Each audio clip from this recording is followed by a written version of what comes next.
नमस्कार, बहुत बहुत स्वागत है आप सभी लोगों का। जैसा कि आप सभी लोग जानते हैं कि आज माननीय वित्त मंत्री के द्वारा बजट पेश किया गया 2024 का, जो कि यह एक अंतरिम बजट है। आप सभी को पता है कि 2024 में लोकसभा के चुनाव होने वाले हैं और इसी वजह से इस अंतरिम बजट को पेश किया गया है। और ये जो बजट का सेशन हम यहाँ पे कर रहे हैं, ये खास तौर से आपके यूपीएससी या और भी जो स्टेट पीसीएस के एग्जाम आप देंगे उसके लिए इंपॉर्टेंट होगा कि कहां कहां से प्रश्न बनने की संभावनाएं हो सकती हैं, क्योंकि बजट सबके लिए जरूरी है। खास तौर से जब इस मेन बजट को शुरू करेंगे उसके पहले थोड़ा सा हम कुछ इंपॉर्टेंट बातों को जानेंगे बजट से संबंधित, कि बजट क्या है, अंतरिम बजट क्या है, और कुछ विशेष बातें बजट के बारे में। उसके बाद फिर हम लोग देखेंगे कि क्या क्या इस बार के बजट में पेश किया गया है। तो आइए चलिए शुरू करें। तो क्या है कि जो हमारा संविधान है ना, हमारे संविधान में कहीं भी जो ये शब्द है बजट, इसका उल्लेख कहीं नहीं किया गया है। हमारे संविधान के अनुच्छेद 112 में इसके तहत बात की गई है किसका? वार्षिक वित्तीय विवरण का, यानी एनुअल फिनेंशियल स्टेटमेंट, एएफएस। यानी कि हमारा जो संविधान है वो ये कहता है कि अनुच्छेद 112 के तहत एक वर्ष के केंद्रीय बजट को जो शब्द दिया गया है वो शब्द है वार्षिक वित्तीय विवरण के शब्द से जाना जाता है। ये आप सभी लोग ध्यान में रखिएगा। ये जो है एक वित्तीय वर्ष में, यानी एक फाइनेंशियल ईयर में सरकार की अनुमानित प्राप्तियों और व्यय का विवरण है। ठीक है ना? एक वित्तीय वर्ष में सरकार अनुमानतः कितना प्राप्त और कितना वित्त क्या है व्यय करेगी, इसका विवरण है, जो चालू वर्ष में 1 अप्रैल से शुरू होकर अगले वर्ष 31 मार्च को समाप्त होगा। यानी इस वर्ष 1 अप्रैल से शुरू होगा और अगले वर्ष 31 मार्च तक चलेगा। ये उसी का विवरण होता है, इसीलिए इसका नाम वार्षिक वित्तीय विवरण है। अगर हम देखें तो जो हमारा संपूर्ण बजट है, ये संपूर्ण बजट में किन किन चीजों को शामिल किया जाता है। देखिए, ये सब जो बातें ना बेसिक बजट की बातें हैं, जो आप सभी तैयारी करने वाले स्टूडेंट्स को पता होनी चाहिए। यहां से अगर कभी भी सवाल बनेगा या नॉर्मली भी आपको ये बातें पता होनी चाहिए। तो ये जो कंप्लीट बजट होता है, इनमें किन किन बातों का ध्यान रखा जाता है।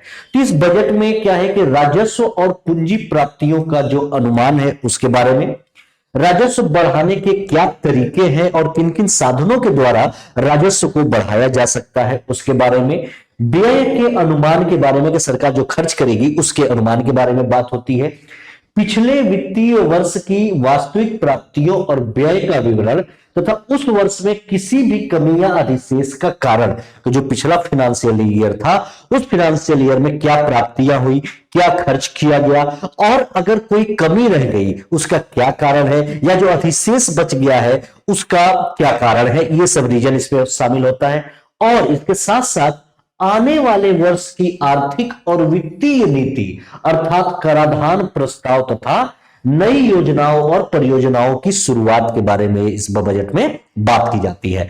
तो ये ध्यान में रखिएगा कि बजट जो होता है उसमें इन बिंदुओं को शामिल करके बजट तैयार किया जाता है।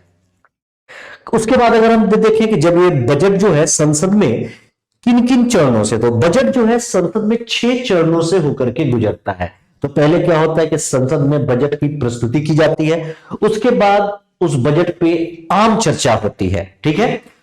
आम चर्चा के बाद विभागीय समितियां की, जो भी समितियां हैं जिस भी डिपार्टमेंट की, उन समितियों के द्वारा जांच होती है। उसके बाद उसके अनुदान की जो मांगे हैं उन मांगों पे वोटिंग होती है, मतदान होता है। उसके बाद फिर विनियोग विधेयक पारित किया जाता है। उसके बाद जाकर के फिर वित्त विधेयक पारित होता है। तो ये 6 चरण है संसद में बजट को प्रस्तुत करने का। प्रस्तुत होने के पहले इन 6 चरणों से गुजरना पड़ता है। तो सब कुछ बेसिक से इंफॉर्मेशन है, ये ध्यान में रखिएगा। और अगर हम इसके बारे में जाने तो वित्त मंत्रालय के अंतर्गत जो आर्थिक मामलों का जो विभाग है वही बजट प्रभाग या बजट तैयार करने हेतु जिम्मेदार केंद्रीय निकाय होता है। कौन तैयार करता है? तो जो वित्त मंत्रालय है, वित्त मंत्रालय के अंतर्गत आर्थिक मामलों का जो विभाग है, ठीक है ना, वित्त मंत्रालय के अंतर्गत आर्थिक मामलों के विभाग के द्वारा बजट तैयार करने के लिए यही जिम्मेदार निकाय है। ये ध्यान में रखिएगा। और एक और बेसिक सा फैक्ट कि जब हमारा देश आजाद हुआ था तो उस समय हमारा पहला बजट 1947 में पेश किया गया था, आजादी के बाद ही। तो ये सब खास बेसिक से सी बातें हैं। और आपको ये भी तो पता है कि इस बार का जो बजट है ये अंतरिम बजट है जो 2024 में पेश किया गया है। तो क्या क्या खास मतलब क्या होता है अंतरिम बजट, इसके बारे में जाने। तो इस बजट को ना वोट ऑन अकाउंट भी कहा जाता है। अंतरिम बजट को वोट ऑन अकाउंट कहा जाता है। और कुछ लोग इस बजट को लेखा अनुदान मांग और मिनी बजट भी कहते हैं। ठीक है, वोट ऑन अकाउंट के जरिए क्या होता है कि सीमित अवधि के लिए सरकार के जरूरी खर्चे को मंजूरी मिलती है। यानी कि अभी 2024 में चुनाव होने वाले हैं। अब चुनाव के बाद किस पार्टी की सरकार बनेगी, किस दल की सरकार बनेगी, ये नहीं पता है। तो जब तक चुनाव के नतीजे नहीं आ जाएंगे तो वो जो वर्तमान सरकार है तब तक के लिए खर्च चलवाने के लिए जो जरूरी चीजें हैं उसको यहां से मंजूरी मिलती है। जिस साल लोकसभा का चुनाव होता है, जैसा कि मैंने अभी बताया, उस साल सरकार क्या करती है, अंतरिम बजट पेश करती है। उस साल के बजट को अंतरिम बजट कहा जाता है, ये ध्यान में रखिएगा। और चुनाव के बाद जो भी सरकार बनेगी वो सरकार फिर पूर्ण बजट पेश करती है। ठीक है, तो ये इंपॉर्टेंट बातें जो बेसिक से बातें जो आपको बजट के बारे में जानना चाहिए। और एक कुछ इंपॉर्टेंट विशेष फैक्ट है बजट के बारे में कि प्रत्येक वर्ष 1 फरवरी को केंद्रीय बजट प्रस्तुत करने की शुरुआत 2017-18 से की गई है। और 2017-18 के पहले 1 फरवरी को बजट नहीं पेश होता था।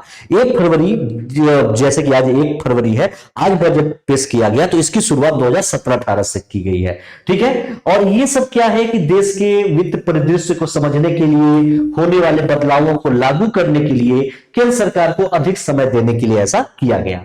2017 से पहले क्या होता था, औपनिवेशिक परंपरा के अनुसार बजट पेश किया जाता था, जैसे ब्रिटिश हुकूमत के दौरान की जाती थी।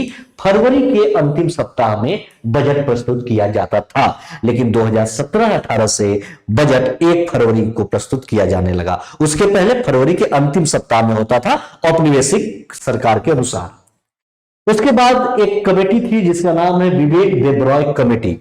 इस कमेटी की सिफारिश के अनुसार रेलवे बजट को 2017-18 के बजट से केंद्रीय बजट के अंतर्गत सम्मिलित कर दिया गया। इसके पहले रेलवे बजट भी अलग से पेश होता था। 2017-18 के बजट से रेलवे बजट भी केंद्रीय बजट में शामिल हो गया है। और उसके लिए एक कमेटी बनी थी जिसका नाम विवेक देबरॉय कमेटी है, ये ध्यान में रखिएगा। एक और कमेटी थी जिसका नाम है एकवर्थ कमेटी। इस कमेटी की सिफारिशों के आधार पर 1924 में अंग्रेजों के द्वारा रेलवे बजट को आम बजट से अलग किया गया था। तो ये सब कुछ बेसिक फैक्ट्स हैं जो आपको ये बजट का सेशन शुरू होने के पहले आपको पता होना चाहिए, जो कभी भी आपके एग्जाम में काम आएंगे।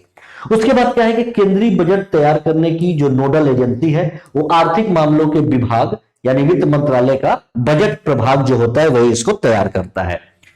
इसके बाद अगर हम आगे देखें तो निर्मला सीतारमण जो है ये दूसरी ऐसी वित्त मंत्री बन गई हैं जिन्होंने लगातार 6ठी बार बजट पेश किया है। इससे पहले निर्मला सीतारमण जी के पहले मोरारजी देसाई थे जिन्होंने लगातार 6 बार बजट पेश किया है। उनके बाद लगातार बजट पेश करने वाली मतलब लगातार 6 बार बजट पेश करने वाली वित्त मंत्री निर्मला सीतारमण है। तो ये सब कुछ बेसिक से फैक्ट्स थे जो आपको बजट के बारे में पता होने चाहिए। इसके बाद अगर हम खास तौर से बात करें आज के अपने इस सेशन के बारे में तो हम लोग बजट पे फोकस करेंगे कि इस बार के बजट में क्या क्या इंपॉर्टेंट बातें हुई हैं। तो अब हम मेन बात करेंगे इस बार के बजट की कि इस बार के बजट में क्या क्या बातें हुई हैं। आप लोगों ने बजट के कुछ बेसिक फैक्ट्स के बारे में अभी जाना समझा। अब देखिए इस बार की जो बजट है जो 2024 का बजट है इसकी कुछ हम लोग विशेषताएं के बारे में जानेंगे कि क्या मुख्य विशेषताएं हैं 2024-25 के बजट की। ठीक है, तो वित्त मंत्रालय के बजट प्रभाग के द्वारा भी देखिए ये बनाया जाता है और ये पेश किया गया है वित्त मंत्री निर्मला सीतारमण जी के द्वारा। इस पे अगर देखिए हम खास तौर से बात करें तो इस पे जो पहली बात की गई है वो बात है कि 2047 तक विकसित भारत की बात की गई है। आप इसको ध्यान में रखेंगे 2047 तक। एक सेकंड,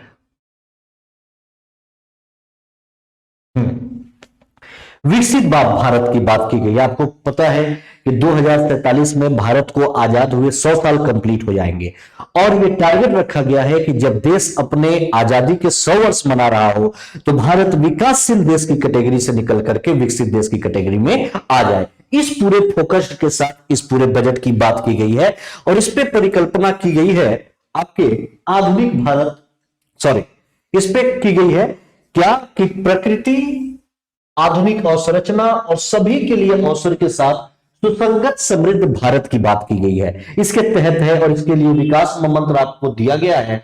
क्या विकास मंत्र है अगर हम इस पे बात करें तो इसके तहत बात किया गया है जो 2047 तक विकसित भारत के का टारगेट रखा गया है भारत को। तो अभी तक आपने देखा कि सबका साथ सबका विकास की बात की जाती थी। इससे आगे बढ़ते हुए और सभी के व्यापक विकास को लेते हुए अब जो अगला नारा होगा वो है सबका साथ, सबका विकास और सबका विश्वास।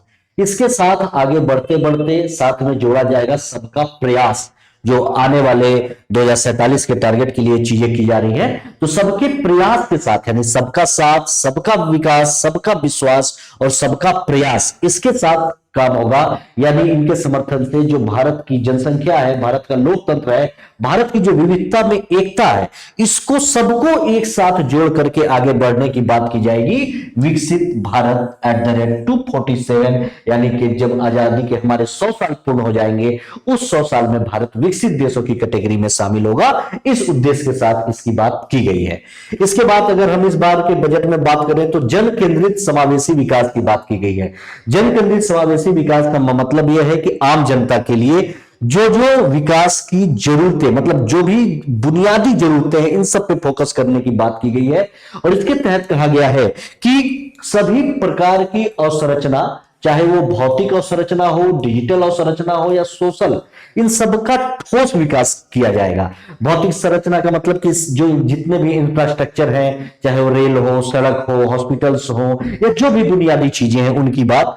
डिजिटल का मतलब है कि डिजिटल इंडिया, आप देखते हैं ना कि ज्यादा से ज्यादा डिजिटलीकरण पे फोकस किया जा रहा है कि किस तरीके से हर चीज को डिजिटल से जोड़ा जा रहा है। एजुकेशन को कि गांव गांव के दूर दूर तक एजुकेशन पहुंचे, सभी लोग घर बैठे ही कोई भी काम अपने डिजिटल के द्वारा ही कर सके। जैसे अभी आप करते हैं कि घर बैठे कोई सामान मंगाना है, ऑनलाइन ऑर्डर कर दिया, पेमेंट कर दिया, तो हर चीज, तो ये डिजिटलीकरण को और ज्यादा से ज्यादा बढ़ावा देना, जो लोग इससे वंचित हैं उन तक पहुंचे। तो वो जो पहला फोकस है जन केंद्रित समावेशी विकास की इस बार के बजट में, तो ये ध्यान में रखिएगा। इसके साथ साथ सोशल का ठोस विकास के सामाजिक स्तर पर भी इसका विकास किया जाएगा। इसके बाद अगर हम बात करें तो क्या है कि डिजिटल पब्लिक इंफ्रास्ट्रक्चर की बात हो रही है कि डिजिटल पब्लिक इंफ्रास्ट्रक्चर डीपीआई और औपचारिकरण और वित्तीय समावेशन को बढ़ावा दिया जाएगा। तो जैसा कि आपने देखा कि किस तरीके से डिजिटलीकरण के साथ क्या कह रहा है कि पब्लिक इंफ्रास्ट्रक्चर बनाया जाएगा, ठीक है, और इसके तहत वित्तीय समावेशन को जोड़ा जाएगा। तो ये भी इंपॉर्टेंट है। उसके बाद क्या है कि जीएसटी द्वारा कर आधार को गहनता और विस्तार की प्राप्ति हुई है। इस पे जीएसटी के तहत और भी टैक्स को इसके तहत इंक्लूड किया जाएगा और भी करों को जीएसटी के दायरे में शामिल किया जाएगा। उसके बाद है सुदृढ़ वित्तीय क्षेत्र से बचत, ऋण और निवेश वापस पटरी पर लौटे। यानी कि जो मजबूत फाइनेंशियल सेक्टर है वहां से बचत कैसे होगा, ज्यादा से ज्यादा लोगों को ऋण कैसे दिया जाएगा, ज्यादा से ज्यादा क्या है कि निवेश कैसे किया जाएगा कि आम जनता का विकास हो सके, इस उद्देश्य के साथ ये बातें की गई है। इस पे अगर हम आगे देखें तो एक चीज और है, ये जैसे कि आप देख सकते हैं जीआईएफटी आईएफएससी अर्थव्यवस्था में वैश्विक पूंजी और वित्तीय सेवाओं का मजबूत द्वार, यहां पे बात इसकी भी की गई है। ये भी आपके लिए महत्वपूर्ण है, ये ध्यान में रखिएगा क्या कह रहा है, ठीक है। उसके बाद मुद्रास्फीति का सक्रिय प्रबंधन की बात की गई है। देश के सभी भाग आर्थिक विकास में सक्रिय भागीदार बन रहे हैं। मतलब ऐसा नहीं है कि कोई भी, मतलब पूरे देश का, ओवरऑल इंडिया की बात की गई है कि सभी देश के भाग जो है हमारे देश के आर्थिक विकास में सबकी भागीदारी है। इस पूरे तरीके से बात किया गया है। मुद्रास्फीति के सक्रिय प्रबंधन की बात की गई है। अभी आगे हम डिटेल इसमें देखेंगे कि किस किस तरीके से है। यही पे अगर आप इस चार्ट के माध्यम से समझे तो आप देखें कि डॉलर के संदर्भ में भारत और विश्व की जीडीपी के विकास का स्तर कैसे है, ठीक है। तो अगर आप देख रहे हैं कि इंडिया का जो डॉलर जीडीपी ग्रोथ है वर्ल्ड डॉलर जीडीपी ग्रोथ की तुलना में कैसे है, तो अगर आप देखें तो ये फाइनेंशियल ईयर 2014 है और ये फाइनेंशियल ईयर हम लोग यहाँ पे 2023 तक यहाँ पे देखेंगे, क्योंकि 2024 के बाद से डॉट है, क्योंकि भी आगे का अंदाजा नहीं है। तो यहां से क्या है कि आप देख रहे होंगे कि जिस तरीके से डॉलर का कलर है ब्लू है, इसका येलो है, तो क्या है कि किस तरीके से डॉलर का भी उतार चढ़ाव रहा है, इस तरीके से वैसे ही देखिए आप इंडिया का भी ग्रोथ रेट वही दिखा रहा है, उसी तरीके का उतार चढ़ाव है। ऐसा है कि कहीं कहीं पे देखिए मतलब डॉलर की तुलना में रुपया नीचे भी है, यहां पर भी। ये तो मान लीजिए फाइनेंशियल ईयर 2021 का दौर है, कोविड के दौरान की बात है, तो इस समय तो गिरावट होनी ही थी, लेकिन उसके बाद भी अगर आप देखें तो फिर यहां पे जाकर के आगे ग्रोथ, और इस तरीके से डॉलर के संदर्भ में भारत और विश्व की जीडीपी के डेवलपमेंट को दिखाया गया है किस तरीके से है। तो भारत भी इस पे ठीक ठाक ग्रोथ कर रहा है। अगर आप फाइनेंशियल ईयर 2014 से लेकर के 2023 की स्थिति को आप इस चार्ट के नजरिए से देखें तो अगर इसमें आप बात करें कि कौन कौन से प्रमुख क्षेत्र हैं जिसपे इन सब बातों को और चीजों को ध्यान में रखा जाएगा, तो अगर हम प्रमुख क्षेत्रों की बात करें तो क्या है कि गरीब कल्याण देश का कल्याण, इसकी बात है। जैसे गरीबों का कल्याण होगा तो पूरे देश का कल्याण होगा, इस पे खास चीज की बातें की गई है। तो डीबीटी से 2.7 लाख करोड़ की बचत हुई है कि भारत सरकार जो डायरेक्ट टू बैंक ट्रांसफर करती है, जो भी गरीब लोग हैं उनको, चाहे किसी भी योजना के लिए, चाहे मनरेगा के पेमेंट के लिए या किसी भी सब्सिडी के लिए, तो या अगर किसानों से माल खरीदती है तो उनके अकाउंट में डायरेक्ट पैसा, मतलब डायरेक्ट टू बैंक ट्रांसफर के जरिए, हम लोगों ने बहुत बार करंट अफेयर्स की क्लास में डायरेक्ट टू बैंक ट्रांसफर के बारे में पढ़ा है, तो उसके जरिए 2.7 लाख करोड़ की भारत सरकार को बचत हुई है। क्यों? क्योंकि यहां पे बिचौलियों के चंगुल से मुक्ति हुई है, इस वजह से यह फायदा है। 25 करोड़ लोग बहुआयामी गरीबी से बाहर आए हैं। ठीक है, हम लोगों ने मल्टी डायमेंशनल पॉवर्टी के बारे में पढ़ा कि बहुत सारे लोग, क्योंकि केवल गरीबी का आकलन रुपए से नहीं होता है, गरीबी का आकलन बहुत सारे तरीकों से होता है। भूखमरी से होता है, पोषण से होता है, स्वास्थ्य से होता है, शिक्षा से होता है, ये सब हम लोगों ने पढ़ा है। तो ये क्या है कि तकरीबन 25 करोड़ लोग जो है बहुआयामी गरीबी से बाहर आए हैं। सरकार ने इस बार के बजट में इसको पेश किया है। जो सरकार पीएम स्वनिधि योजना चलाती है, पीएम स्वनिधि योजना के तहत 78 लाख रेहड़ी पटरी वालों को ऋण सहायता देने की बात की गई कि 78 लाख लोगों को, जो लोग सड़कों पर रेहड़ी पटरी वाले हैं, उनकी बात की जा रही है। पीएम स्वनिधि योजना के बारे में भी आप लोगों ने पढ़ा है।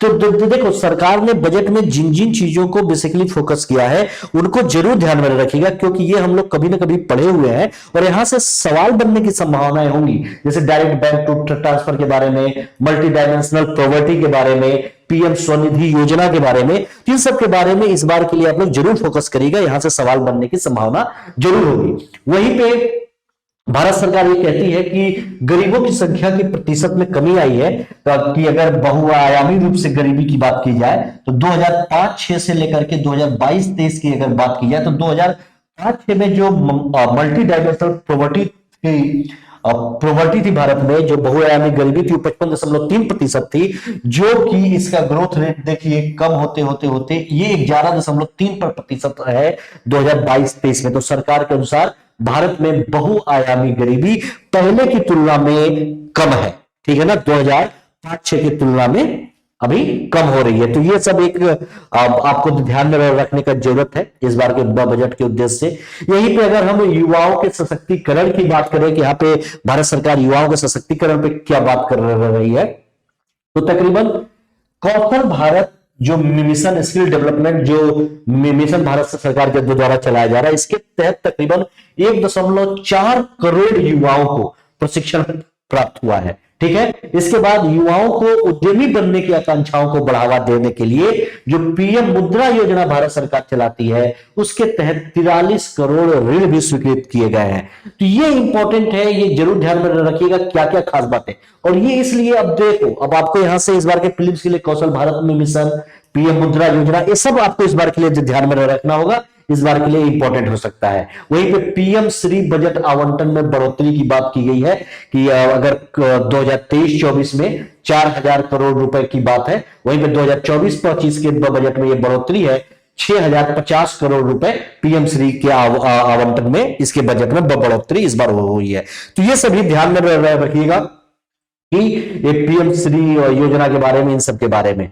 वहीं पर अगर आप देखेंगे तो आईआईटी, एम्स, विश्वविद्यालय, इनकी भी बढ़ोतरी की बात हुई है कि पहले आईआईटी 2014 में 16, तो 2023 में 23, एम्स 2014 में 7 थे तो 2022 में तकरीबन 22, विश्वविद्यालयों की संख्या 2014 में इतनी थी तो 2023 में, तो ये इस तरीके का एक आंकड़ा है, ये आपको अपने समझ में रखना होगा। इंपॉर्टेंट इसके पहले जो जो स्कीम्स के बारे में हम लोगों ने देखा था, उस स्कीम्स के बारे में आप लोग जरूर ध्यान में रखिएगा, क्योंकि वो खास तौर से आपके लिए इंपॉर्टेंट है। तो वो जरूर, क्योंकि इस बार जो प्रीलिम्स है ना, जो भी यहां पे पूछा गया है, मतलब यहां पे जो भी इस बजट में सरकार ने बात की है, इस बार के प्रीलिम्स में यहां से सवाल बनने की संभावना जरूर होगी। वहीं पर अगर हम बात करें कि कुछ प्रमुख क्षेत्र में आपने देखा अभी युवाओं के लिए बातें की गई, उसके लिए अब क्या है कि यहाँ पे किसान अन्नदाताओं के कल्याण के लिए भी बातें की गई हैं। तो जो योजना है पीएम किसान योजना, ये भी इस बार के लिए इंपॉर्टेंट हो सकता है प्रीलिम्स के लिए। तो पीएम किसान योजना के तहत 11.8 करोड़ किसानों को प्रत्यक्ष वित्तीय सहायता दी गई है, भारत सरकार के इस बार के बजट में आया है।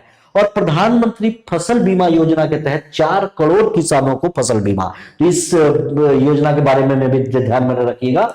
उसके साथ साथ क्या है कि 3 लाख करोड़ के व्यापारिक वॉल्यूम का समर्थन करने के लिए ईएनएमए के तहत 1361 मंडियों का समेकन किया गया है।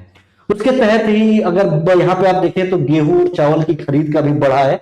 अगर लाख मीट्रिक टन में बात करें, 2020-21 में कहा 30 लाख मीट्रिक टन था, उसके बाद 21-22 में कम हुआ, 22-23 में थोड़ा कम हुआ क्योंकि ड्यू टू कोविड, लेकिन फिर 23-24 की बात करें तो ये आपका 38 लाख मीट्रिक टन है। वहीं पे अगर आप गेहूं की बात करें तो गेहूं 2020-21 में 390 था, जो कि ये थोड़ा कम हुआ है 2023-24 में 262 है। ये स्थिति है, ये सब जरूर आप ध्यान में रखिएगा। इस बार के लिए नारी शक्ति की बात की गई है इस बार के बजट में। तो नारी शक्ति में क्या है कि जो महिला उद्यमी है उनको 30 करोड़ मुद्रा योजना ऋण समृद्ध किए गए हैं। तो इस बार मुद्रा योजना के बारे में भी ध्यान में रखेंगे कि जो महिला उद्यमी है उनको मुद्रा योजना के तहत इतने दिए गए हैं। 10 वर्षों में उच्चतर शिक्षा में महिलाओं के नामांकन के प्रतिशत में वृद्धि हुई है। तो ये ध्यान में रखिएगा, ये भी इंपॉर्टेंट है कि पिछले 10 वर्षों में अगर देखा जाए तो महिलाओं का हायर स्टडीज में कितना वृद्धि हुआ है, 28% की वृद्धि हुई है। वहीं पे अगर हम बात करें स्टेम पाठ्यक्रम, स्टेम के बारे में आपको पता है ना, साइंस, टेक्नोलॉजी, इंजीनियरिंग और मैथ के क्षेत्र में हम लोगों ने बहुत बार करेंट अफेयर्स की कक्षा में हम लोगों ने इसको पढ़ा है कि भारत सरकार महिलाओं को इन सेक्टर्स में, स्टेम के सेक्टर में आगे बढ़ाने की बात कर रही है। तो पहले की तुलना में ये बढ़ा है और 43% नामांकन दर्ज हुआ है, ध्यान में रखिएगा। और 83 लाख स्वयं सहायता समूहों की सहायता से 1 करोड़ महिलाएं लखपति दीदी बनी है। तो ये सभी लखपति दीदी योजना भी इंपॉर्टेंट है इस बार के प्रीलिम्स के लिए, आप ध्यान में रखना खास तौर से। वहीं पे अगर हम बात करें तो श्रम बल में अगर महिलाओं की भागीदारी की बात की जाए तो ये बढ़ी है। अगर आप 2017-18 में देखेंगे तो श्रम बल में भागीदारी मात्र 23.3% में महिलाओं की भागीदारी थी, जो कि 2022-23 में बढ़ करके 37% हो गई है।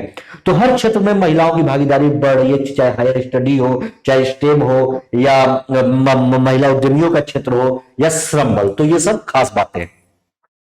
और अमृतकाल चल रहा है, आपको पता है कि आजादी का 75 साल हमारे देश को आजाद हुए हो गए। तो ये आजादी का अमृत महोत्सव मनाया जा रहा है। ये जो 75 वर्ष से लेकर के जो 100 वर्ष के बीच का टाइम पीरियड है, ये अमृत काल के रूप में मनाया जा रहा है। ठीक है, इसको अमृत काल के तहत फोकस किया जा रहा है। तो इस अमृत काल में बहुत सारे कार्यों को यहाँ पे ध्यान में रखते हुए क्या क्या चीजें अमृत काल के लिए 5 कार्यनीति तैयार की गई है। तो कौन कौन सी कार्यनीति है? तो अगर अमृत काल के लिए कार्यनीति की अगर पहली कार्यनीति की बात की जाए तो संधारणीय विकास की बात कर रहा है। संधारणीय विकास के तहत क्या है?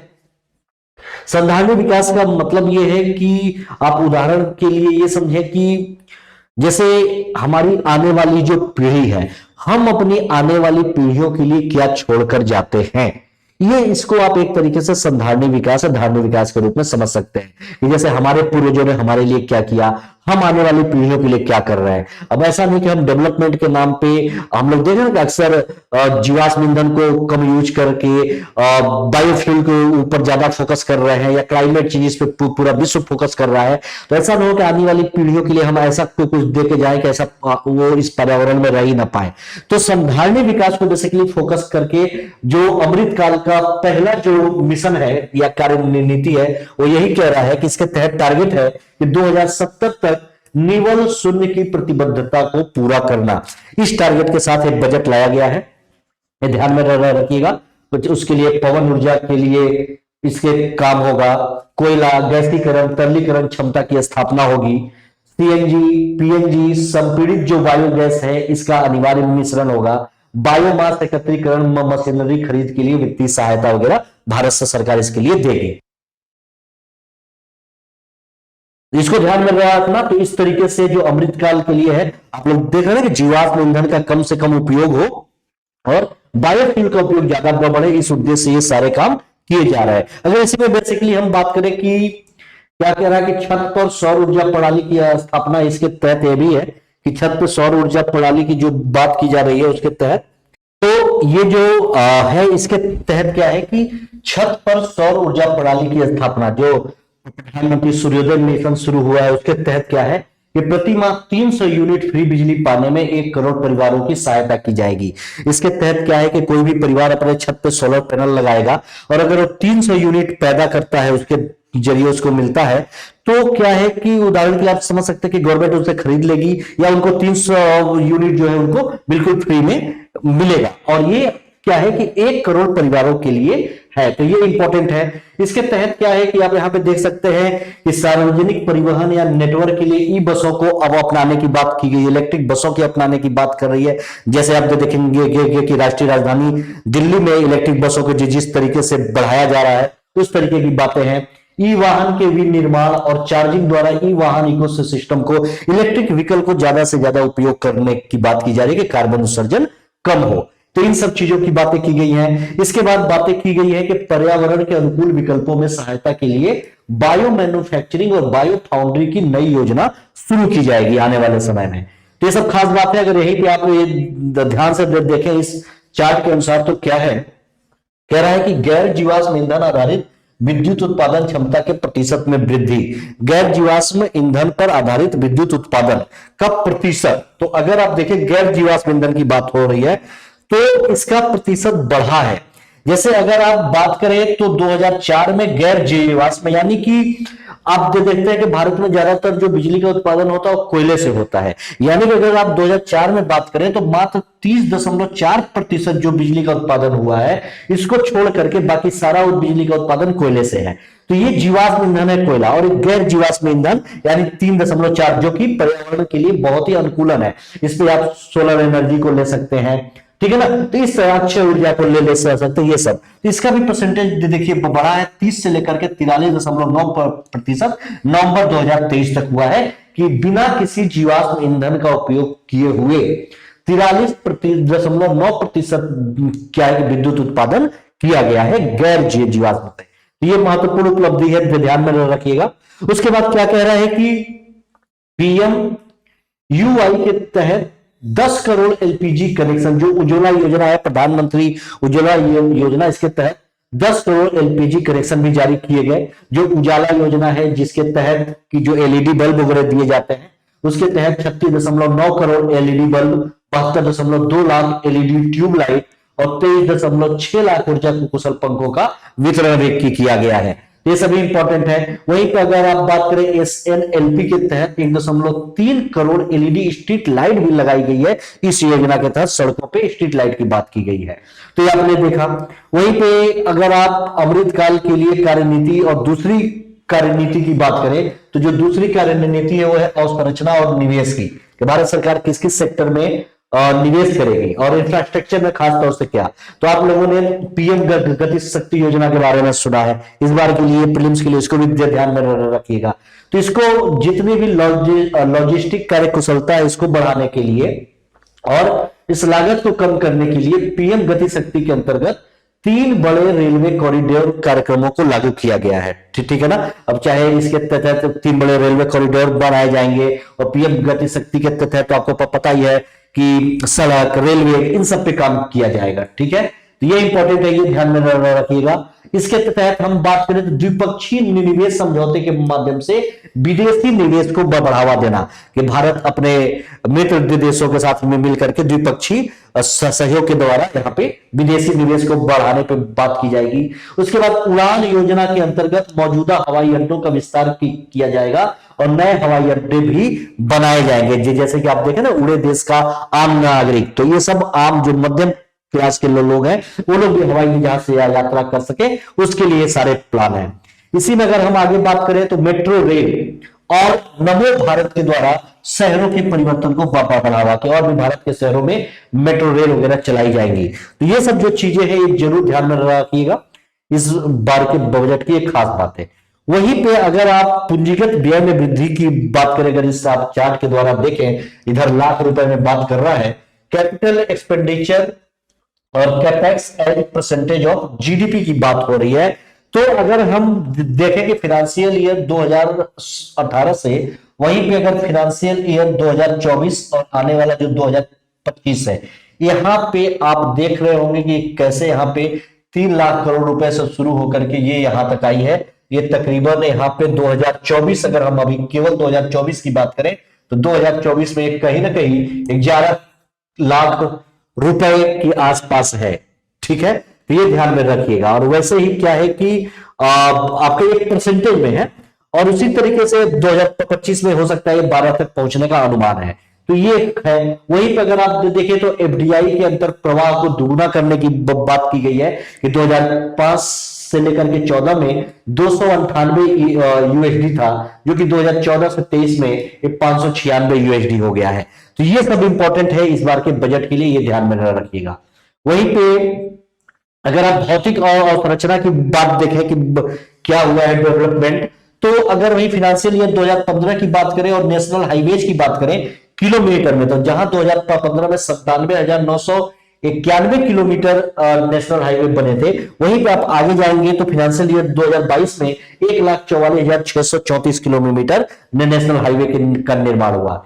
वहीं पे अगर आप कार्गो ट्रैफिक की बात करें, जो मेजर पोर्ट्स है वहां पे, तो 2015 में क्या है कि 581.3 मिलियन टन, वहीं पे आपका फाइनेंशियल ईयर 2022 में 720 मिलियन टन है। वहीं पे आप इलेक्ट्रिफाइड रेल रूट की बात करें किलोमीटर में, तो फाइनेंशियल ईयर 2015 में जो 22,224 किलोमीटर था, वहीं पे 2022 में 50,394 किलोमीटर। तो ये प्रोग्रेस को दर्शाता है, ये ध्यान में रखिएगा। यहीं पे आप एयरक्राफ्ट मूवमेंट की बात करें टर्म्स में, तो 2015 में 16 टन के पास और 2022 में 25 मिलियन टन की बात हो रही है। तो ये ध्यान में रखिएगा। वहीं पे नंबर ऑफ एयरपोर्ट्स की बात की जाए तो 2015 में 74 एयरपोर्ट थे, वहीं 2022 में 149 एयरपोर्ट है। तो ये डेवलपमेंट को दर्शाता है, जो कि इस बार के बजट में भारत सरकार ने पेश किया गया। और ये अंतरिम बजट है, तो आपको पता ही है कि ये क्या क्या बातें इसमें है। इसके बाद पूर्ण बजट तो फिर नई सरकार आने के बाद आएगी। वहीं पर अगर अमृतकाल के लिए जो कार्यनीति, तीसरी कार्यनीति बनाई गई है, वो क्या है, वो समावेशी विकास की बात की गई है। और समावेशी विकास में भी 2 बातों को रखा गया है। पहला है कि रोजगार सृजन सहित तेजी से विकास में राज्यों को सहायता देने के लिए आकांक्षी जिला कार्यक्रम, ठीक है, कि ज्यादा से ज्यादा जिलों में रोजगार का सृजन हो सके। तो वहीं पर अगर आप आकांक्षी जिलों में समावेशी विकास को देखें, तो अगर आप यहां पे देखें प्रतिशत में 2018 से अक्टूबर 2023 की जो स्थिति है, क्या कह रहा है कि गर्भावस्था की प्रथम तिमाही में प्रसव पूर्व देखभाल के लिए पंजीकृत महिलाओं का प्रतिशत, कि जब महिला गर्भावस्था के दौरान है और पहले 3 महीने की गर्भावस्था है, तो 2018 के दौरान मात्र 68% लोग क्या है कि प्रसव पूर्व देखभाल में अपने आप को पंजीकृत कराते थे।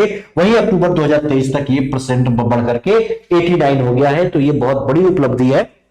उसके बाद अगर आप देखें तो जो प्रधानमंत्री जीवन ज्योति बीमा योजना है, ये सब इस बार के लिए इंपॉर्टेंट होंगे। तो इसके तहत प्रति लाख जनसंख्या में जो नामांकित लोगों की संख्या है, 2018 में 1737 लोग थे 1 लाख लोगों में, ठीक है। वहीं पे अक्टूबर 2023 तक ये संख्या बढ़ के 13,195 लोग रजिस्टर्ड हो गए हैं 1 लाख में इस जीवन बीमा योजना के तहत। तो ये आकांक्षी जिलों में समावेशी विकास को दिखाता है, तो ये ध्यान में रखिएगा। वहीं पे अगर हम स्वास्थ्य की बात करें इसमें, तो स्वास्थ्य में बालिकाओं जिनकी उम्र 9 से 14 वर्ष को है, इनको सर्वाइकल कैंसर के टीकाकरण के लिए प्रोत्साहित करना। सर्वाइकल कैंसर जो इधर गर्दन वगैरह में होता है, तो इसके टीकाकरण के लिए इनको प्रोत्साहित करने की बात की गई है। उसके बाद बेहतर पोषण उपलब्धता, बचपन में आरंभिक देखभाल और विकास के लिए सक्षम आंगनवाड़ी पोषण 2.0 में तेजी लाई जाएगी। इस वजह से पोषण 2.0 के डेवलपमेंट पे बात की गई है। मिशन इंद्रधनुष आपको पता है कि टीकाकरण के लिए है और इसके लिए यूविन प्लेटफॉर्म आरंभ किया जाएगा। तो ये सब इस बार के बजट के लिए है, आप बिल्कुल ध्यान में रखना।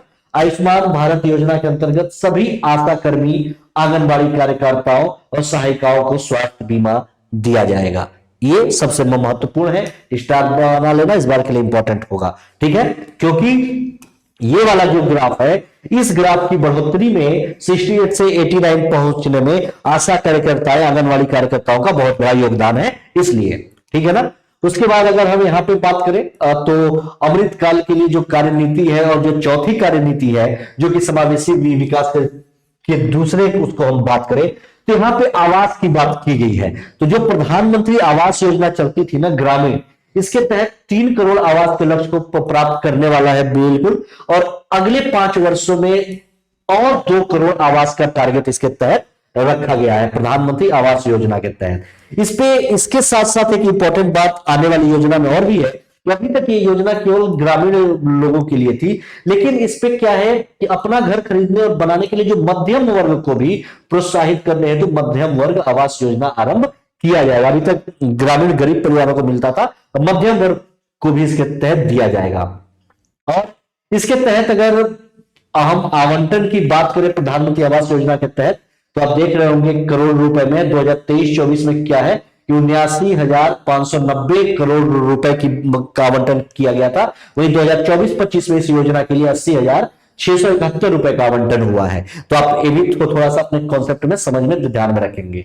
यहीं पे पर्यटन के क्षेत्र को बढ़ावा देने की बात की गई है और कारोबार को आकर्षित करने और स्थानीय उद्यमशीलता के अवसरों को बढ़ावा देने के लिए ऐतिहासिक पर्यटन स्थलों का विकास और आरंभ करने हेतु राज्यों को प्रोत्साहित किया जाएगा कि राज्यों में जितने भी ऐतिहासिक पर्यटन स्थल है, राज्य उनका डेवलपमेंट करे और वहां पे पर्यटन ज्यादा से ज्यादा आगे बढ़े, उसके लिए राज्यों को प्रोत्साहित किया जाएगा। क्योंकि आपको पता है कि पर्यटन के क्षेत्र में जो वहां पे आर्थिक रूप से वो देश को मजबूत बनाता है और देश के साथ साथ जो वहां के स्थानीय समुदाय के लोग हैं उनको भी रोजगार वगैरह प्रदान होता है और मिलता है। इसीलिए और विकास को बढ़ावा देने के लिए राज्यों को दीर्घावधिक ब्याज मुक्त ऋण भी उपलब्ध कराए जाएंगे, ठीक है ना।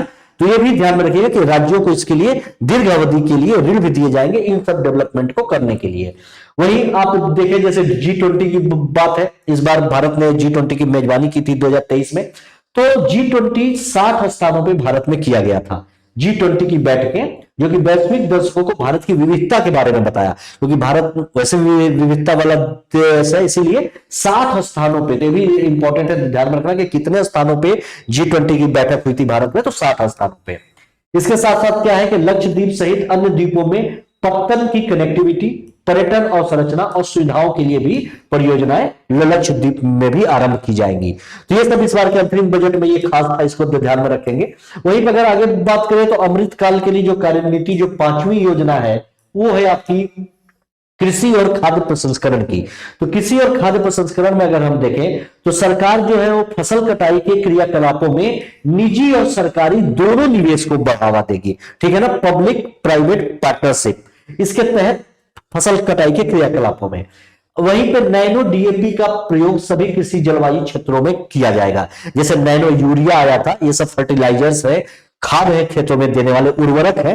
तो जैसे यूरिया वो उर्वरक है, वैसे ही डीएपी भी एक प्रकार का उर्वरक है, फर्टिलाइजर है। तो जैसे नैनो यूरिया आया था वैसे ही नैनो डीएपी का प्रयोग सभी कृषि जलवायु क्षेत्रों में बढ़ाए जाने की बात की गई है। तेल के क्षेत्र में अभी भी भारत आत्मनिर्भर नहीं है, अभी भी भारत बाहर के देशों से आयात करता है। तो आत्मनिर्भर तिलहन अभियान चलाया जाएगा जिससे तेल के क्षेत्र में आत्मनिर्भरता हासिल करने के लिए कार्यनीति तैयार की जाएगी, ठीक है। उसके बाद डेयरी के क्षेत्र में विकास के लिए व्यापक कार्यक्रम, डेयरी इंडस्ट्री को आगे बढ़ाने के लिए व्यापक कार्यक्रम यहाँ पे इस बार बजट में पेश किया गया है, इसको फोकस किया जाएगा। वहीं पे अगर हम बात करें तो यहाँ पे क्या खास चीजें हैं कि प्रधानमंत्री मत्स्य संपदा योजना कार्यान्वयन का विस्तार, ताकि जल कृषि उत्पादकता, दोहरे निर्यात और रोजगार के पर्याप्त अवसरों को बढ़ावा मिले। तो मत्स्य पालन के क्षेत्र में भी ध्यान में रखेंगे, डेयरी के क्षेत्र में ध्यान में रखेंगे, तिलहन के क्षेत्र में ध्यान में रखेंगे, नैनो आपका जो डीएपी फर्टिलाइजर है, उर्वरक है, इसके बारे में ध्यान में रखेंगे। और इसके लिए 5 एकीकृत एक्वा पार्क भी स्थापित किए जाएंगे मत्स्य पालन को बढ़ावा देने के लिए। तो ये सभी इंपॉर्टेंट है, सभी महत्वपूर्ण है, ध्यान में रखिएगा। वहीं पे अगर आप नीली क्रांति के लिए, अगर वही मतलब मत्स्य पालन के लिए आवंटन के बारे में बात करें तो 2023-24 के बजट में 2025 करोड़ रुपए आवंटित किए गए थे।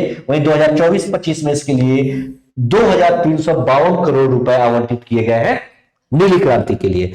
वहीं पे अगर आप देखें तो पीएम सूक्ष्म खाद्य प्रसंस्करण उद्यम विकास योजना के लिए क्या क्या आवंटन किया गया है, तो इसके बारे में अगर आप खास बात देखेंगे तो क्या है कि 2023-24 में 639 करोड़ रुपए का आवंटन हुआ है। वहीं पे 2024-25 में 880 करोड़ रुपए का आवंटन किया गया है। तो ये सब खास बातें हैं, ये जरूर ध्यान में रखिएगा। इसी में अगर हम देखें कि भारतीय अर्थव्यवस्था के बारे में क्या है, इस बार के बजट में क्या आया है, तो इस बार टारगेट रखा गया है जीडीपी के प्रतिशत में सीएडी को कम करना। ये ध्यान में रखिएगा कि फाइनेंशियल ईयर 2014 से लेकर के फाइनेंशियल ईयर 2024 तक सीएडी कम करने की बात की गई है जीडीपी की प्रतिशत के और रूप में। वहीं पे बेरोजगारी दर की काम करने की बात हुई है। यहाँ पे भारत सरकार ने दिखाया है कि भारत में बेरोजगारी पहले की तुलना में कम हुई है प्रतिशत के आधार पे, यानी 2017-18 में 6.1% बेरोजगारी थी, जो कि ऐसे धीरे आते आते आते आते 3.2% 2022-23 में रह गई है। तो ये भारत सरकार का डेटा है बेरोजगारी को लेकर के, तो ये भी ध्यान में रखिएगा। वहीं पे आप देखेंगे कि किस तरीके से यहाँ पे जीएनपीए को कम करने की बात भारत सरकार कर रही है, जीएनपीए को, कि वहीं पे फाइनेंशियल ईयर 2014 से सितंबर 2023 तक किस तरीके से कम है। अगर आप देखें तो यहाँ से ऐसे बढ़ते बढ़ते यहाँ बढ़ा है, मतलब 2018 में काफी बढ़ा था, उसके बाद से जो धीरे धीरे कम हुआ है तभी 3.2% है। तो ये सब ध्यान में रखेंगे। डिजिटल लेन देन का आकार बढ़ा है भारत में, जब से डिजिटल इंडिया आया है, लेन देन यूपीआई सिस्टम में सब हुआ है। तो फाइनेंशियल ईयर 2018 की बात करें तो लेकर के 2024 तक आप देख रहे हैं क्या आंकड़ा कितने हाइक पे गया है, यानी तकरीबन 1 करोड़ रुपए में बात करें तो ये तकरीबन 14,000 करोड़ रुपए, समथिंग 15,000 करोड़ रुपए के आसपास तक का ये है। ठीक है, तो ये सब बढ़ोतरी है इस बार के बजट में, सारी चीजें हैं।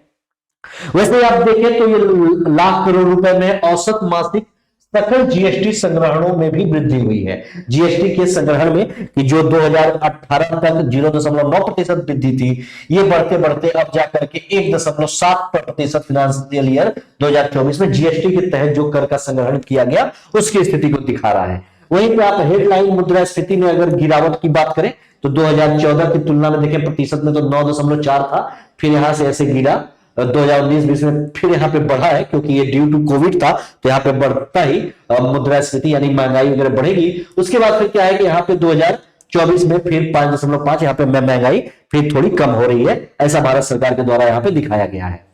कराधान सुधार में भी उपलब्धियों की बात की गई है कि ऐसा हुआ है कि पिछले 10 वर्षों में 3 गुना से अधिक प्रत्यक्ष कर संग्रहण, अगर पिछले 10 वर्षों में बात करें तो जो भारत सरकार को कर मिला है वो उसमें 3 गुना वृद्धि हुई है। ठीक है, तो ये ध्यान में रखेंगे। और जो दाखिलकर्ता लोग हैं 2.4 गुना लोग टैक्स भरने वालों की भी वृद्धि हुई है। नहीं तो बहुत सारे लोग टैक्स भरते ही नहीं थे, तो पहले की अगर तुलना करें तो 2.4% लोग ऐसे हैं जो कि 4 गुना लोग ऐसे हैं जो कि टैक्स भरे हैं इस बार। ठीक है, मतलब इनकी बढ़ोतरी हुई है। वहीं पर अगर हम बात करें तो रिफंड, जो लोग टैक्स भरते हैं तो बहुत सारे लोगों को टैक्स से भारत सरकार रिफंड भी देती है, ये भी नहीं पता होता, तो ये भी इस बार बढ़ा है। प्रतिदाय धन वापसी औसत संसाधन समय 93 दिवस, यानी 2013-14 में क्या है कि जो लोग रिफंड के लिए अप्लाई करते थे 93 दिन में क्या है कि वो रिफंड आता था, जो अब आकर के मात्र रिफंड बढ़ने के 10 दिन के अंदर रिफंड आ जाता है, ऐसा भारत सरकार कह रही है। वैसे मेरा तो अभी तक नहीं आया है, मेरे को भरे लगता है कि अब 1 साल होने वाले हैं, मेरा तो अभी तक रिफंड नहीं आया, लेकिन ऐसा भारत सरकार कह रही है कि अब जो रिफंड है वो भी 10 दिन में हो जाता है। तो खैर तो ये सब खासियत है, ये सब चेंजेज हुए हैं, ये सब जो भारत में प्रोग्रेस रिपोर्ट है ये भी इसको दिखा रहा है, ये भी साथ में ध्यान में रखेंगे। वहीं पे औसत मासिक सकल जीएसटी संग्रहण की बात करें तो फाइनेंशियल ईयर 2024 में 2 गुना बढ़ के 1.66 लाख करोड़ हो गया है।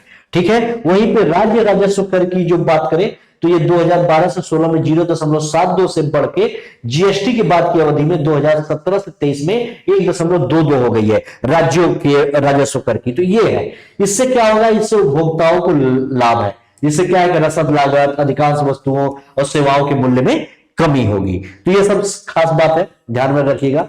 जीएसटी के बारे में सकारात्मक भावना है कि तकरीबन 94% उद्योग जो है वो पट्टाकर्ता जीएसटी में परागमन को मोटे तौर पर सकारात्मक मानते हैं, मतलब जीएसटी के बारे में लोगों के ख्यालात बदले हैं। वहीं पे 80% प्रत्युत्तरदाता महसूस करते हैं कि जीएसटी से आपूर्ति श्रृंखला में सुधार हुआ है। तो ये सब इंपॉर्टेंट है। वहीं पे आप देखिए तो 2019 में आयात निर्गम समय में गिरावट आया है। वहीं पे कंटेनर डिपो में देखें तो 47%, कार्गो परिषद में 28%, बंदरगाहों में 27%। तो इसमें यानी आयात में गिरावट का मतलब है कि जो भारत है वो भारत आत्मनिर्भरता की ओर लगातार बढ़ रहा है, तभी तो आयात में गिरावट हुआ है, नहीं तो आयात में बढ़ोतरी होती। तो आत्मनिर्भर भारत जो है वो ठीक तरीके से काम कर रहा है। वहीं पर अगर कर प्रस्ताव की बात करें तो टैक्सेशन पे क्या बात किया गया है इस बार कि कराधान में कि स्टार्टअप और सार्वजनिक संपदा निधियों या पेंशन निधियों द्वारा किए गए निवेशों में कतिपय कर रहित लाभ दिनांक 31/3/2024 को पूर्व में जो थे इनको बढ़ा करके अब टाइम पीरियड इसका 31 मार्च 2025 तक कर दिया गया है। तो ये ध्यान में रखिएगा, जो कि 31 मार्च 2024 था इसको बढ़ा करके 31 मार्च 2025 कर दिया गया है। ठीक है, वहीं पे कर मान से छूट में है कि जो वित्त वर्ष 10 तक के बकाया में 25,000 रुपए तक की छूट है। वही फाइनेंशियल ईयर 11 से 15 वित्त वर्ष के लिए 10,000 रुपए तक की छूट है। 1 करोड़ करदाताओं को इससे क्या है कि लाभ मिलेगा। तो ये ध्यान में रखिएगा, पुराने कर दरों को बनाए रखा गया है कि आयात शुल्क सहित या प्रत्यक्ष शुल्क हो या प्रत्यक्ष कर हो या अप्रत्यक्ष कर हो, सब पुराने दर ही है। कि मौजूदा घरेलू कंपनियों के लिए निगम कर 22%, कुछ नई विनिर्माण कंपनियों के लिए 15% है। नई कर व्यवस्था के अंतर्गत 7 लाख रुपए तक की आय वाले करदाताओं को कोई कर देयता नहीं है। जो नई कर व्यवस्था है उसके तहत 7 लाख जो लोग एनुअल कमाएंगे, जिनकी इनकम है, उनको कोई कर नहीं देना पड़ेगा। तो ये सब चेंजेज है, ये सब जरूर ध्यान में रखिएगा, क्या कर रहे हैं, कैसे और क्या, ये इंपॉर्टेंट है। लेकिन इस 7 लाख में एक चीज ये जरूर ध्यान में रखिएगा, क्या है कि जो लोग मान लीजिए बीमा लेते हैं, हेल्थ इंश्योरेंस कराते हैं, बहुत सारी जो निवेश करते हैं चीजों में, उन लोगों को इसके तहत छूट मिलेगा, ये ध्यान में रखना। अब अगर बेसिकली बात करें, बेसिक सी बात की भारत सरकार ये जो बजट लाई है, तो इस पे अगर हम बात करें कि ये जो रुपए की बात हो रही है कि रुपया आखिर में आता कहां से है, भारत सरकार के पास ये जो रुपया है आता कहां से है। तो अगर इसको अगर हम देखें तो सबसे ज्यादा पैसा भारत सरकार के पास 28% आता है उधार से। IMF, वर्ल्ड बैंक, इन सब जगहों से उधार और अन्य देयताओं से 28% आता है। उसके बाद 19% भारत सरकार के पास जो रेवेन्यू आता है वो आता है इनकम टैक्स से। वहीं पे बात करें तो 18% आता है जीएसटी और टैक्स के द्वारा। वहीं पे कारपोरेशन टैक्स से भारत सरकार के पास 17% आता है। वहीं पे और विभिन्न तरीकों से जो प्राप्तियां हैं उससे 7%। वहीं पे बात करें केंद्रीय उत्पाद शुल्क से 5%, सीमा शुल्क से 4% और ऋण भिन्न पूंजीगत प्राप्तियों से 1%। तो भारत सरकार के पास रुपए आने का जो सोर्स है ये यहां से है, भारत सरकार के पास जो रेवेन्यू आता है यहां से आता है, ये ध्यान में रखिएगा, ये भी इंपॉर्टेंट है। और जो रुपया आता है तो ये खर्च भी होता है। तो कहां कहां खर्च होता है, तो खर्च में अगर हम देखें तो सबसे ज्यादा जो खर्च है भारत सरकार का, वो भारत सरकार ब्याज भुगतान में खर्च करती है, जो कर्ज लेती है उसका इंटरेस्ट देने में, ठीक है, 20%। उसके बाद करों और शुल्कों में राज्य का भाग 20% यहां पे जाता है भारत सरकार का पैसा। उसके बाद हम देखें तो 16% जो है वो केंद्रीय क्षेत्र की योजनाओं में भारत सरकार खर्च करती है। केंद्रीय क्षेत्र की योजनाओं में सारा फंड भारत सरकार का होता है। उसके बाद अगर हम देखें तो फिर 9% अन्य खर्च है, ठीक है। उसके बाद देखें तो 8% जो है केंद्र प्रायोजित योजनाएं हैं, जिसमें केंद्र सरकार 60%, राज्य 40%, ये वाला जो रेशियो है। उसके बाद हम बात करें तो रक्षा में, डिफेंस सेक्टर में भारत सरकार 8% खर्च करती है। सब्सिडी में 6% जो बहुत सारी योजनाएं के तहत जो भारत सरकार छूट दे देती है उसमें जाता है। उसके तहत फिर वित्त आयोग और अन्य अंतरण में 8% का खर्च है। उसके बाद पेंशन में 4% भारत सरकार, तो जो रुपया आता है वो रुपया इन सब जगहों पे खर्च होता है। ये भी आपके लिए इंपॉर्टेंट है, ये भी आपको ध्यान में रखना होगा। अगर आप देखें तो कौन से मंत्रालयों को कितना आवंटन किया गया है फंड, तो रक्षा मंत्रालय को 6.2 लाख करोड़ रुपए, एक आपके नॉलेज के लिए है, बस समझ के लिए। सड़क और परिवहन राजमार्ग मंत्रालय को 2.78 लाख करोड़ रुपए, रेल मंत्रालय को 2.55 लाख करोड़ रुपए, उपभोक्ता मामले खाद्य सार्वजनिक वितरण मंत्रालय को 2.13 लाख करोड़ रुपए, गृह मंत्रालय को 2.03 लाख करोड़, ग्रामीण विकास मंत्रालय को 1.77 लाख करोड़, रसायन उर्वरक मंत्रालय को 1.68 लाख करोड़, संचार मंत्रालय को 1.37 लाख करोड़, कृषि और किसान कल्याण मंत्रालय को 1.27 लाख करोड़ रुपए ये आवंटित किया गया है। तो ये ध्यान में रखेंगे, कुछ स्कीमों के लिए जो आवंटन किए गए हैं फंड, तो ये ध्यान में रखिएगा। जैसे जिन जिन स्कीमों में भारत सरकार फंड जारी की है, बढ़ाई है, वो इस बार के एग्जाम के पॉइंट ऑफ व्यू से भी इंपॉर्टेंट हो सकता है। मनरेगा के ऊपर ध्यान में रखिएगा, प्रधानमंत्री राष्ट्रीय ग्रामीण रोजगार गारंटी योजना वैसे भी इस पूरे वर्ष चर्चा में रहा है और ये इंपॉर्टेंट है। इस पे 2023-24 के बजट में 60,000 ये करोड़ रुपए था, इसको बढ़ा करके 86,000 करोड़ रुपए में किया गया है। जो भी योजना में करोड़ रुपए में है, ध्यान में रखिएगा। 2023-24 में 60,000 से 80,000 करोड़ रुपए की, सॉरी 86,000 किया गया है। इंपॉर्टेंट है इस बार के प्रीलिम्स के लिए। आयुष्मान भारत पीएमजेएवाई योजना में 2023-24 में जो बजट था 7200 करोड़ रुपए था, जो कि 2024-25 में बढ़ा करके 7500 करोड़ रुपए किया गया है। ये भी इस बार के लिए इंपॉर्टेंट होगा, ध्यान में रखिएगा। वहीं पे उत्पादन संबंध प्रोत्साहन योजना जो है वो क्या है कि 2023-24 में 4,645 करोड़ रुपए था, जो कि 24-25 में 6200 करोड़ रुपए हुआ है। ये भी इस बार के लिए इंपॉर्टेंट होगा। सेमीकंडक्टर एवं डिस्प्ले विनिर्माण परितंत्र के विकास हेतु जो कार्यक्रम है, इसके लिए 2023-24 में भारत सरकार ने 3,000 करोड़ रुपए दिए थे। 2024-25 में 6,903 करोड़ रुपए दे दिए हैं। सौर ऊर्जा ग्रिड इस बार के लिए इंपॉर्टेंट होगा। 2023-24 में 4,970 करोड़ रुपए थे, वहीं 2024-25 में 8500 करोड़ रुपए फंड जारी किए गए हैं। राष्ट्रीय हरित हाइड्रोजन मिशन इस बार के लिए इंपॉर्टेंट होगा, जरूर ध्यान में रखिएगा। और 2023-24 में 297 करोड़ रुपए का फंड जारी किया गया था, वहीं 24-25 में ये फंड 600 करोड़ रुपए का जारी किया गया है। तो ये सब इंपॉर्टेंट है, ये जरूर ध्यान में रखिएगा।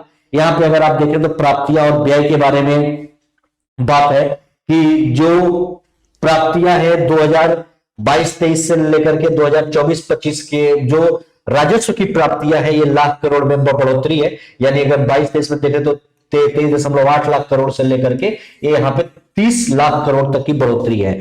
वहीं पूंजीगत प्राप्तियों की बात की जाए तो इस पे कमी है, जैसे कि 2022-23 में 18.1 था, तो यहाँ से बीच में थोड़ा बढ़ा, जो कि अब जाकर के यहाँ पे 2024-25 में 17.6। तो ये सब एक डेटा है आपके समझ के लिए, तो ये ध्यान में रखिएगा क्या क्या चीजें, क्या क्या बातें। वहीं पर राजस्व व्यय की बात करें तो ये इतने लाख करोड़ में बढ़ा है। यहाँ पे 2022-23 से देखा तो 34.5 से लेकर के 36.5 हो गया 2024-25 में राजस्व व्यय। वही पूंजीगत व्यय की बात करें तो ये भी बढ़ोतरी हुई है 2022-23 से 10.5 से लेकर 2024-25 में 15 यहाँ पे % तक इसकी, सॉरी 15 लाख करोड़ तक इसकी बढ़ोतरी हुई है। तो ये सब एक अमूमन एक डेटा था, ये सारी बातें थी इस बार के बजट के लिए, जो आपके यूपीएससी के पॉइंट ऑफ व्यू से या और भी जो आप एग्जाम दे रहे हैं उसके पॉइंट ऑफ व्यू से इंपॉर्टेंट है। वैसे भी अंतरिम बजट था, इसीलिए सूक्ष्म में विश्लेषण था। उसके बाद फिर चले हम लोग मिलेंगे अपने नेक्स्ट सेशन में, तब तक के लिए धन्यवाद, नमस्कार।